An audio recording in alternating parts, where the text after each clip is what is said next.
So today we are going to make hand sanitizer out of stuff that you probably already have around the house. Why are we doing this? Well, it could come in handy since you got the flu and the coronavirus going around, and so supply is a little bit short at stores, and some places are even price gouging a little bit.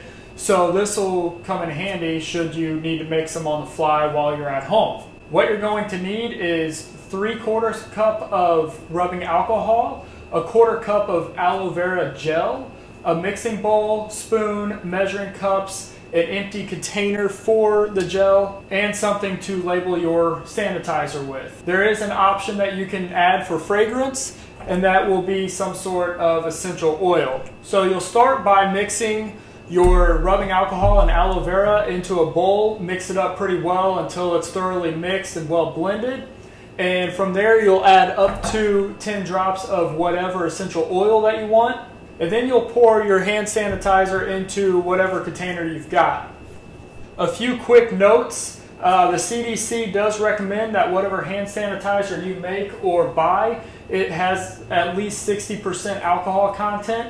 What we're doing here will have a roughly 75%. If you want to make it a little bit weaker and go 2/3 rubbing alcohol and 1/3 aloe vera gel, you can, and that'll give you roughly a 61% ratio with the added essential oils.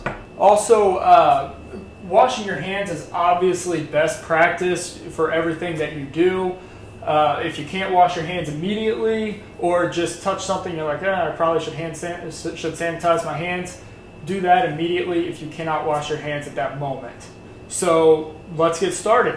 So we've got a 1/2 cup here. So then we've got another 1/4 cup, and I'll throw that in there because I spilled some. So now we need to measure out the aloe vera, which is going to be a little bit more difficult since it's gel. Came out pretty easy, smells a lot better than the rubbing alcohol. Dash in there because I didn't quite have that filled up all the way. So I'm using peppermint essential oil. It may have been a touch too much.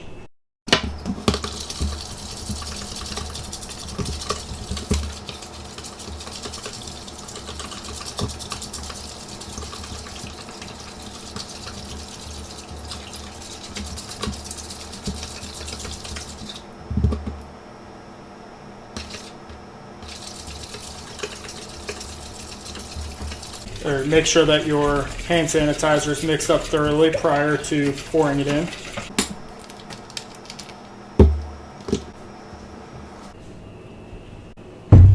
So my sanitizer's in there. Granted, I have 2 different ones mixed here because I've done 2 different colors of aloe vera. Alright, so we made some. Again, I had 2 different colors of aloe vera that are mixed in here. But as they slowly begin to mix together, you can see the colors becoming more uniform. But as you can see, it does come out just like, you can see a little bit of my hand there. It does come out just like regular hand sanitizer you buy at the store. It smells a little bit better than most hand sanitizers that you'll find at the store, unless you specifically buy one that's made with a fragrance of some sort. So there you have it. You can make your own, go buy some, however you want to handle it. Just make sure you keep your hands clean and definitely keep your hands washed. Thank you for watching. Be sure to like and subscribe.